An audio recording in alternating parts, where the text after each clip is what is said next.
Hello guys, नमस्कार। स्वागत है आपका यूट्यूब चैनल साइंस वाले में। तो गाइस, आज अपने स्टार्ट कर रहे हैं reading social and political life second की। तो गाइस, आज हमारा चैप्टर रहने वाला है गाइस फर्स्ट चैप्टर से अपने गाइस स्टार्ट करने जा रहे हैं। और फर्स्ट चैप्टर है हमारा ऑन इक्वेलिटी, मीन्स गाइज समानता। India is a democracy. Bharat एक लोकतंत्रीय देश है, डेमोक्रेसी है, यानी कि गाइज अपने इंडिया के अंदर क्या चीज़ है? डेमोक्रेसी है। In the class 6 book we looked at the key element of a democratic government. 6th class के अंदर हमने जो डेमोक्रेटिक गवर्नमेंट होती है, लोकतांत्रिक जो सरकार होती है, ठीक है, उसके हमने की फीचर्स पढ़े थे। ठीक है, की एलिमेंट पढ़े थे। हमने देखा था कि उसके मुख्य मुख्य एलिमेंट कौन से हैं, उनके बारे में हमने स्टडी की थी। These include peoples participation, the resolution of conflict and equality and justice. तो वो थे गाइज, उनमें से कुछ यहाँ पे इन्होंने नाम दिए हैं कि पीपल्स पार्टिसिपेशन, यानी कि पार्टिसिपेट का मतलब होता है योगदान, यानी कि भागीदारी, लोगों की भागीदारी। ठीक है। द रिसोल्यूशन ऑफ कॉन्फ्लिक्ट, मतलब कोई भी समस्या हो, कोई भी उसका रिसोल्यूशन करना, उसका समाधान करना। एंड इक्वलिटी एंड जस्टिस, समानता एंड जस्टिस मीन्स न्याय। ठीक है गाइस।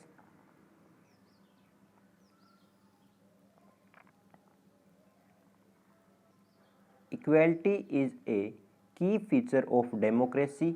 इक्वेलिटी है मतलब समानता। इक्वेलिटी का मीन्स है समानता। इक्वेलिटी इज ए की फीचर ऑफ डेमोक्रेसी। एक डेमोक्रेसी का की फीचर है, मतलब मुख्य पार्ट होता है इसका। And influence all except of its functioning.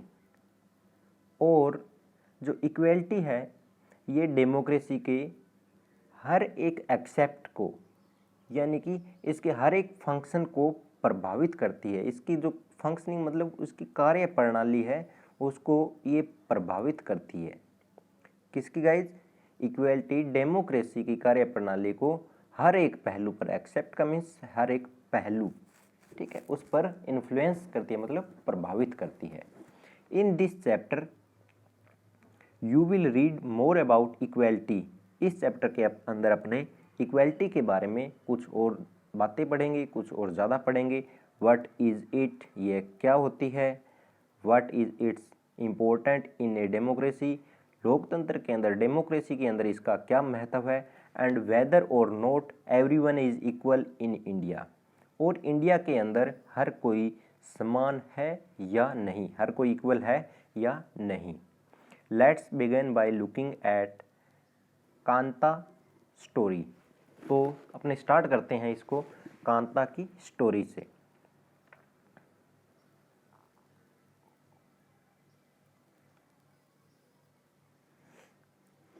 On election day, Kanta and her friend Sujata are waiting to cast their vote. ठीक है गाइस, बात हो रही है वोट वाले दिन की, यानी कि चुनाव वाला दिन है। सुजाता इसकी फ्रेंड है कांता की। ये दोनों अपनी कास्ट मीन्स बारी, ये अपनी वोट डालना इन्होंने, और ये अपनी बारी का वेट कर रहे हैं। Isn't is good, Suja, that we can all vote as equal citizen of our country। तो ये सुजाता को कांता बोल रही है कि कितनी अच्छी बात है ना सुजाता, कि हम सब अपने देश में समान नागरिक, यानी कि समान सिटीजन के रूप में वोट डाल सकते हैं। इवन जैन साहब is standing in the line with us. यहाँ तक कि जैन साहब, ये इनके कोई साहब हैं, जैन साहब भी लाइन के अंदर खड़े हैं, यानी कि लाइन में लगे हुए हैं वोट डालने के लिए। और सुजाता आगे से कहती है yes. Go on Kanta, it's your turn. Sujata Kanta को बता रही है कि चलो आपकी बारी आ गई है, वोट डाल के आओ। I will vote for the candidate who has promise to bring pipe water to our area. अब ये कह रही है यहाँ पर कि मैं उसको वोट दूंगी, उस कैंडिडेट को वोट दूंगी जिसने प्रॉमिस किया है हमारे मोहल्ले में पानी की पाइपलाइन लाने का, यानी कि इनके मोहल्ले में पानी की समस्या है। ठीक है, तो ये कह रहे हैं कि मैं उन्हीं को वोट दूंगी जिसने हमारे मोहल्ले में पाइपलाइन लाने का प्रॉमिस किया है, वादा किया है।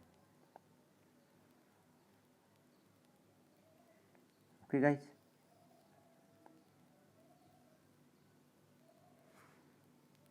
आफ्टरवर्ड, ठीक है, कुछ देर बाद में। We will see you later Kanta, बाद में आना कांता। यस नमस्ते साहब, जी नमस्ते साहब।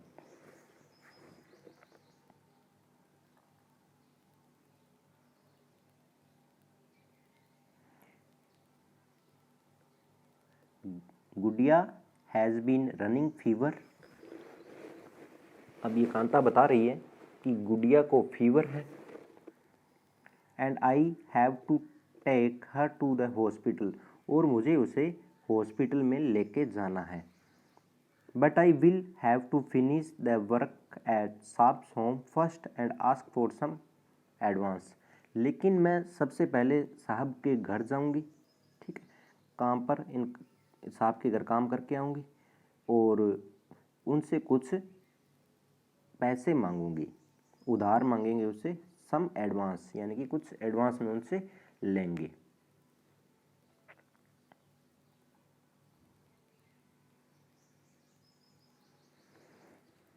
ओके गाइस, एट होम जब वो घर पे जाती है, here have some of this you will feel better, and when I get back in the evening we will go to the hospital.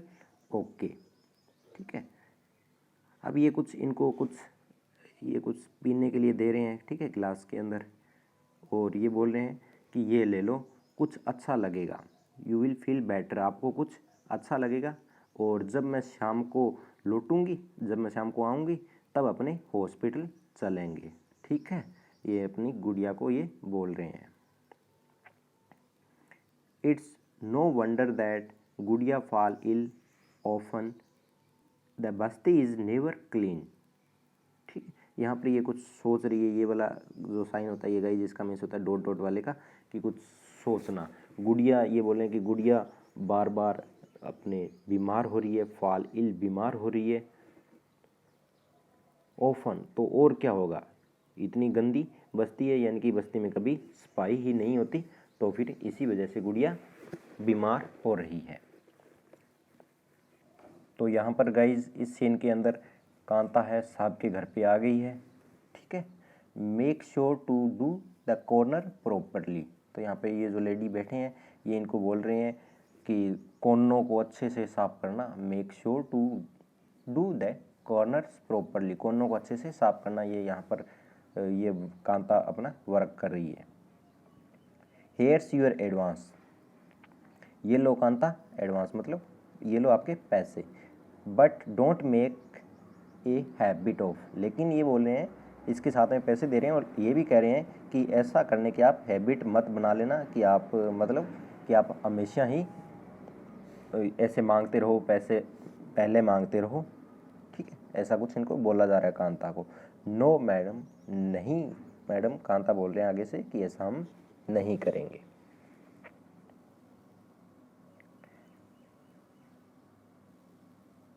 That evening, उसी शाम को, जस्ट फ्यू मोर मिनट्स बेटी, कांता अपनी बेटी को बोल रही है बस थोड़ा सा और वेट करो बेटी, और सोचने लग गई।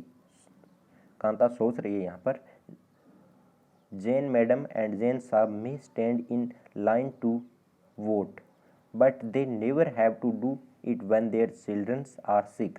ये यहाँ पर सोच रही है कि जैन मैडम हो चाहे जैन साहब हो, वो वोट डालने के लिए तो लाइन में लग सकते हैं, लेकिन अगर उनके बच्चों का इलाज करवाना हो तब उनको लाइन में नहीं लगना पड़ेगा। ओके गाइस, यानी कि ये एक स्टोरी बताई गई है equal right to vote, vote करने का इक्वल राइट मतलब अधिकार, सभी को बराबर अधिकार है। The story above begins with Kanta standing in line to cast her vote. तो ये कहानी स्टार्ट हो रही थी कि कांता वोट देने के लिए लाइन में खड़ी थी, लगी हुई थी। Look again at the various people who are standing in line with her. अब जो इसके साथ में जो और लगे हुए थे लाइन के अंदर, उनको भी खड़े थे, उनको भी देखिए।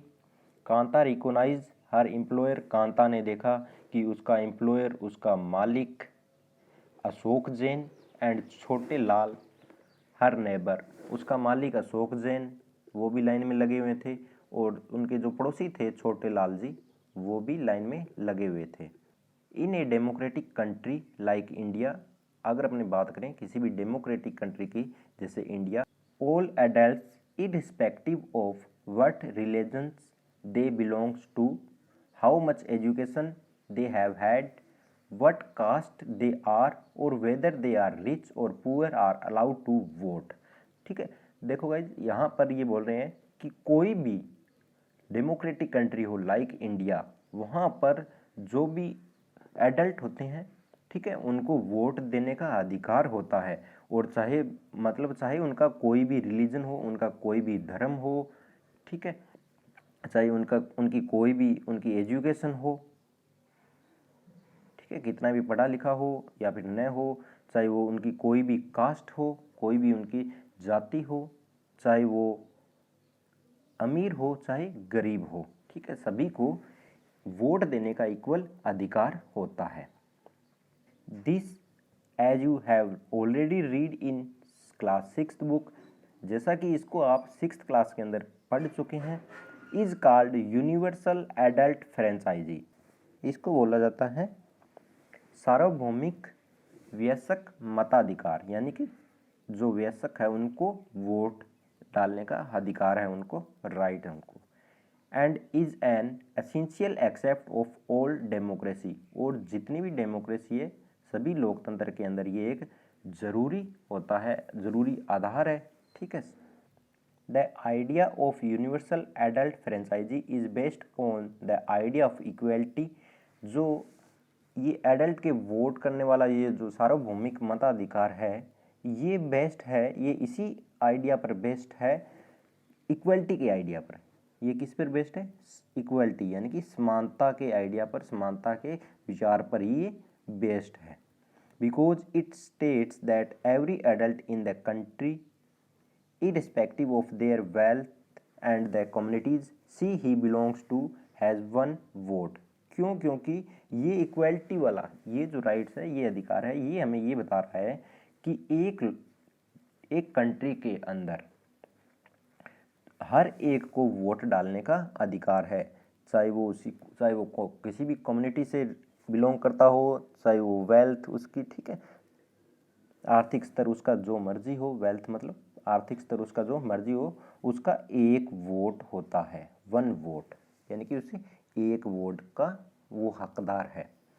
Kanta is excited to vote and happy that she is equal to all of the others because each of them has one vote.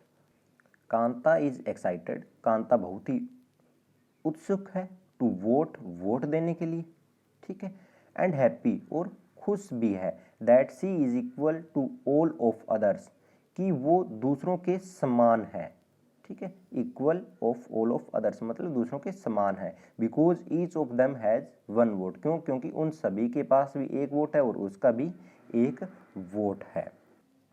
But as her day goes on, लेकिन जैसे जैसे डे गो करता जाता है, यानी कि दिन बीतता जाता है, Kanta become less certain about what this equality really means. तो कांता ये सोचती है, उसके मन में शंका होने लगती है इक्वलिटी के बारे में, इक्वलिटी के मीन्स को लेकर, यानी कि समानता की रियली मीन्स यानी कि वास्तविक अर्थ के बारे में उसके मन में शंका होने लगती है।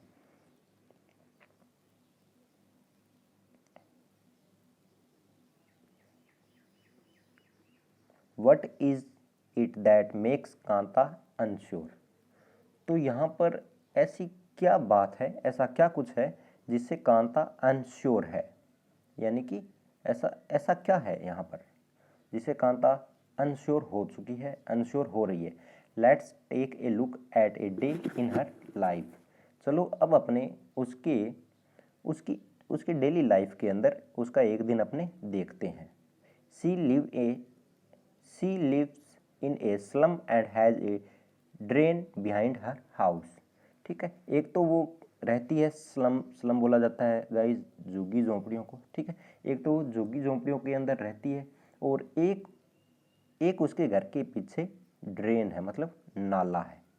ठीक है, मतलब अब अपने देख रहे हैं कांता के लाइफ का एक दिन, यानी कि उसकी दिनचर्या देखते हैं। तो पहली बात आती है कि वो स्लम के अंदर रहती है, यानी कि झुग्गी झोंपड़ियों में रहती है, और एक उसके घर के पीछे एक नाला है। ड्रेन मतलब नाला, ड्रेन मतलब गंदी नालियाँ, तो गंदा नाला होता है, गंदा पानी चलता है। ठीक है, जब जिसको अपने जो अपना वेस्ट निकलता रहता है, जिसमें सीवेज वेस्ट, डोमेस्टिक वेस्ट जिसमें बहता है, फ्लो करता रहता है, उसको ड्रेन बोलते हैं। Her daughter is sick but she can not take the day off from work. अब उसकी बेटी बीमार है, ठीक है, परंतु वह अपने काम से, लेकिन वह अपने काम से एक दिन भी ऑफ नहीं कर सकती, छुट्टी नहीं ले सकती। Because she need to borrow money for her employer to take her child to the doctor. क्यों? क्योंकि उसको अपने मालिक से, एम्प्लॉयर से उसको अपने मालिक से पैसे लेने हैं ताकि वो अपनी बच्ची को डॉक्टर को दिखा सके, डॉक्टर के पास लेके जा सके। Her job as a domestic help, जैसा कि उसका काम है घरेलू काम, यानी कि घरों के अंदर काम कर रही है। हेल्प्स टायर्स हर आउट, उसको थका देता है, यानी कि वो घर पे काम करके थक जाती है। And finally she ends her day by again standing in a long line, और अंत में और लास्ट में फाइनली वो अपने दिन, जो अपना दिन है, ठीक है, उसको समाप्त करती है, एंड करती है उसको एक लंबी लाइन में खड़े होकर। ठीक है, लॉन्ग लाइन मीन्स लंबी लाइन में खड़े होकर। This line in front of the government hospital, और वो लाइन बनी हुई है गवर्नमेंट हॉस्पिटल के सामने। Unlike the one in the morning, ये जो सुबह के टाइम, जो वोट के टाइम जो लाइन थी उससे अलग थी। Because most of the people standing in it are poor. क्यों? क्योंकि लगभग जो यहाँ पर लोग खड़े थे उनमें लगभग पुअर थे, लगभग लोग गरीब थे। Do you think Kanta has enough reason to doubt whether she really is equal? आप क्या सोचते हैं कि कांता के पास अब इनफ रीजन हो गया, प्राप्त ऐसा कारण हो गया जिससे वो समानता वाला जो अधिकार है उस पर वो डाउट कर सके? List 3 reason from the story above that might make her feel like this. तो यहाँ पर जो ये स्टोरी दी गई है ऊपर गाइज, ठीक है, इस स्टोरी के बेस पर आपने बताना है, उसका ऐसा सोचने के आपने 3 रीजन, आपने 3 कारण बताने हैं कि हाँ ये 3 कारण हैं जिसकी वजह से वो ऐसा सोच सकती है कि वो इक्वल नहीं है, इक्वलिटी वाले अधिकार उसके पास नहीं है। आगे बढ़ते हैं guys. Other kinds of equality. Kanta is one of many people who live in democratic India. Kanta उन बहुत से लोगों में से एक है जो डेमोक्रेटिक इंडिया के अंदर रहते हैं, भारतीय लोकतंत्र में रहते हैं। Who have the right to vote, जिनके पास वोट देने का राइट है, मतलब अधिकार है। But whose daily living and working condition are far from equal, यानी कि उनकी डेली लाइफ और उनकी जो काम करने की कंडीशन है, स्थितियां हैं, वो फार फ्रॉम इक्वल, वो समानता से बहुत ही दूर है। फार फ्रॉम इक्वल मतलब वो जिस तरह से अपना जीवन यापन करते हैं और जिस तरह का वो काम करते हैं वो इक्वलिटी से बहुत ही दूर है। अपार्ट फ्रॉम बीइंग पुअर, गरीब होने के साथ साथ, apart from being poor means guys गरीब होने के साथ साथ, people in India experience inequality in different way. India के अंदर और अलग अलग तरीक़ों से भी लोगों को इनइक्वालिटी से सामना करना पड़ता है, इनइक्वालिटी का सामना करना पड़ता है, असमानता का सामना करते हैं वो। Let us see what this means by reading the two story given below. चलो अब वो कैसे, मतलब वो कौन कौन सी असमानताएं हैं, इसके बारे में अपने अब दो स्टोरियां पढ़ते हैं जो बिलो नीचे दी गई है। Each of these is based on real incident in people's live and reflect the different kind of inequality that exist in India. ये जो स्टोरियाँ जो नीचे दी गई है स्टोरी, ठीक है, ये जो कहानियाँ दी गई है ये बता रहे हैं कि ये एक रियलिटी पर आधारित है, यानी कि वास्तविक है, और वो ये बताएगी कि अपने इंडिया के अंदर किस टाइप की इनइक्वालिटीज़ है, इनकी असमानताएं हैं। One of the more common form in inequality in India is the caste system. India के अंदर जो एक कॉमन फॉर्म है असमानता की, वो है कैस्ट सिस्टम, यानी कि जाति सिस्टम, यानी कि जातिगत व्यवस्थाएं, जाति वाला सिस्टम है ये एक। If you live in rural India, अगर आप रूरल इंडिया यानी कि ग्रामीण भारत के अंदर रहते हैं, your caste identity is something that you probably learn और एक्सपीरियंस्ड वेरी यंग। तो हमें वो, तो आपको जो जाति वाला, जो जातिगत सिस्टम है, जाति के आधार वाला, वो आपको बहुत ही जल्दी समझ में आ गया होगा। If you live in urban India, अगर आप शहरी भारत के अंदर रहते हो, यानी कि अगर आप शहरों के अंदर रहते हो, some of you might think that people no longer believe in caste. तो आप ये सोचोगे कि अब लोग कैस्ट सिस्टम पर विश्वास नहीं करते, यानी कि कैस्ट सिस्टम, जाति प्रथा हमारे देश में नहीं है।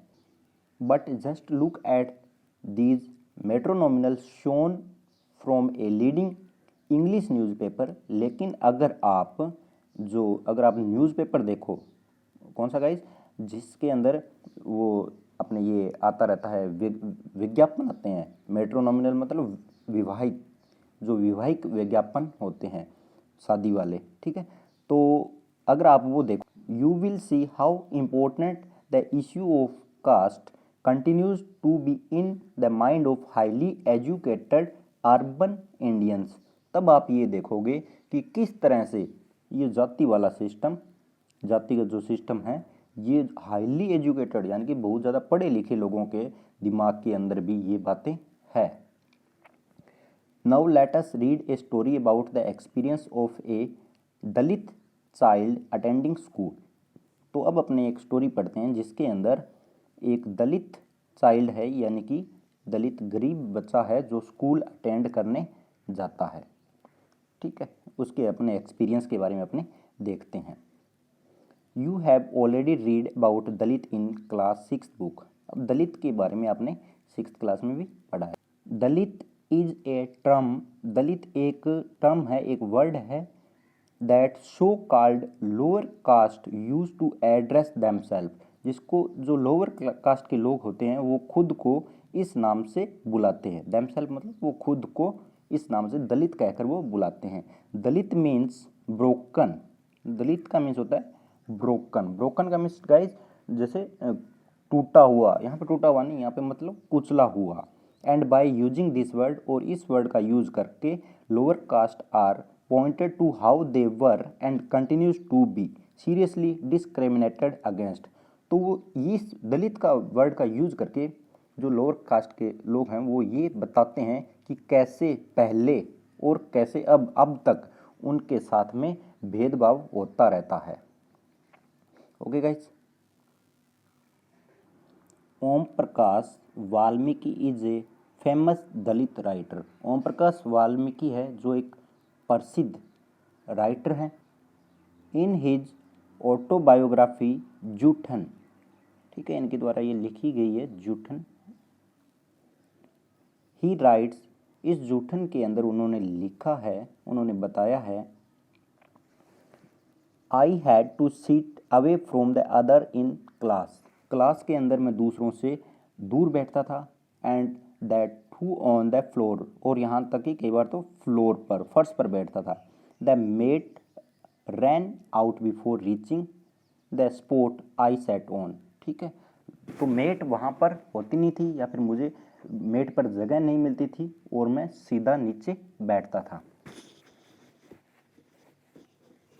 सम time I would have to sit away behind everybody, कई बार तो मैं सभी के पीछे बैठता था, राइट नियर द डोर, लगभग डोर के पास, लगभग दरवाजे के पास, some time they would beat me without any reason, और कई बार वो क्लास वाले, यानी कि यहाँ पर बताया जा रहा है कि वो मुझे बिना काम के, बिना वजह से ही पीटते थे, बीट करते थे, पीटते थे। When he was in class 4th, जब वो 4th क्लास में था, the headmaster asked Om Prakash to sweep the school and the playground, जब वो 4th क्लास में थे तो वो लिखते हैं कि हेडमास्टर ने उनको कहा कि स्कूल और प्लेग्राउंड, स्कूल एंड प्लेग्राउंड की स्वीप करो, मतलब झाड़ू लगाओ। ठीक है गाइस। ही राइट्स, वो लिखते हैं, the playground was way larger than my small physics could handle and in cleaning it, वो लिखते हैं कि प्लेग्राउंड उनके शरीर, यानी कि उनकी बॉडी, उनकी फिजिकल बॉडी को देखते हुए बहुत बड़ा था। My back began to ache, यानी कि मेरी पीठ में दर्द होने लगा। My face was covered with dust, मेरा मुँह डस्ट से भर गया। Dust has gone inside my mouth, यहाँ तक कि मिट्टी मेरे, डस्ट थी वो, जो धूल थी वो मेरे मुँह में चली गई। The other children in my class were studying, जो और बच्चे थे मेरे क्लास के वो पढ़ रहे थे। एंड आई वाज स्वीपिंग, और मैं झाड़ू लगा रहा था। Headmaster was sitting in his room and watching me, उनकी क्लास के अंदर हेडमास्टर बैठे थे और वो मुझे देख रहे थे। I was not often allowed to get a drink of water, मुझे एक बार पानी पीने की भी परमिशन नहीं मिली या फिर परमिशन नहीं दी गई। आई स्वेप्ट द होल डे, मैंने सारा दिन झाड़ू लगाई। From the doors and window of the school rooms the eyes of the teachers and boys सा दिस स्पेक्टल्स। ठीक है गाइस, तो वो कह रहे हैं कि जब मैं झाड़ू लगा रहा था सारा दिन, तो डोर्स और विंडो से और जो स्कूल रूम है वहाँ से टीचर और बॉयज़ उनके इस तमाशे को देख रहे थे। Om Prakash was made to sweep the school and the playground for the next couple of days. ठीक है, तो आगे अगले 2 दिनों तक ओम प्रकाश थे, उन्होंने प्ले ग्राउंड की और स्कूल के अंदर वो झाड़ू लगाते रहे। ठीक है, and this only came to an end, और वो तभी ख़त्म हुआ इनका झाड़ू लगाने का क्रम जो चल रहा था, व्हेन हिज फादर, जब उनके पापा, who happened to be passing by, जो बाय द वे वहाँ से जा रहे थे, सा हिज सन स्वीपिंग, उन्होंने देखा कि उनका बेटा स्वीपिंग कर रहा है, झाड़ू लगा। He confronted the teacher and then walking away from the school holding Om Prakash hand, उन्होंने टीचर्स का साहस से सामना किया और ओम प्रकाश का हाथ पकड़कर ले गए। He said loudly for all them to hear, उन्होंने सभी को सुनाने के लिए जोर से कहा, बोला, जब वो जा रहे थे स्कूल से उसको लेकर हाथ पकड़ के, तब उन्होंने वो जोर जोर से बोले, यू आर ए टीचर, तुम एक टीचर हो, तुम एक अध्यापक हो। So I am leaving now, इसलिए मैं जा रहा हूँ। But remember this much master, लेकिन मास्टर ये याद रखना, he will study right here, वह यहीं पढ़ेगा, मतलब ओम प्रकाश यहीं पढ़ेगा। इन दिस स्कूल, इसी स्कूल के अंदर पढ़ेगा। एंड नॉट जस्ट हिम, लेकिन यही नहीं, but there will be more coming after him, लेकिन इसके बाद में और भी यहाँ आएंगे पढ़ने के लिए। Thank you guys.